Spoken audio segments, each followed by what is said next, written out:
আজকে আমরা দেখব পূর্ণবর্গ চেনার উপায়। কোনো একটি সংখ্যা পূর্ণবর্গ কিনা তা কিভাবে চিনব।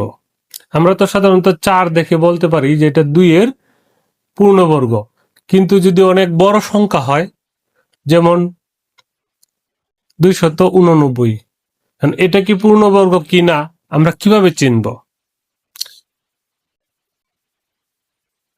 হ্যাঁ, এটা পূর্ণবর্গ কিনা চেনার উপায় হচ্ছে, যদি কোনো সংখ্যার শেষ অঙ্ক অর্থাৎ একক স্থানীয় অঙ্ক 1, 4,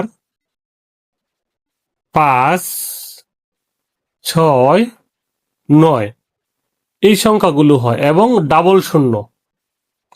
যদি শেষে ডাবল শূন্য হয় বা 1, 4, 5, 6, 9 হয়, তাহলে এটাকে আমরা পূর্ণবর্গ ধরে নিতে পারি। যেমন 196,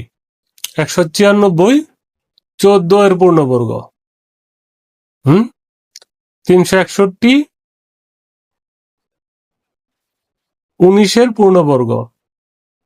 তাহলে 1, 6 এরকম আমরা যদি 1, 4, 5, 6, 9 বা ডাবল শূন্য পাই, তাহলে এগুলো পূর্ণবর্গ।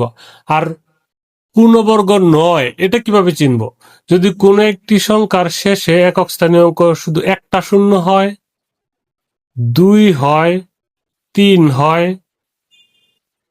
7 হয়, 8 হয়, অর্থাৎ এই 5টা সংখ্যা যদি একক স্থানীয় অঙ্ক হয়, তাহলে সেটা কোনোভাবেই পূর্ণবর্গ হবে না। যেমন 238 এটা পূর্ণবর্গ হতে পারে না।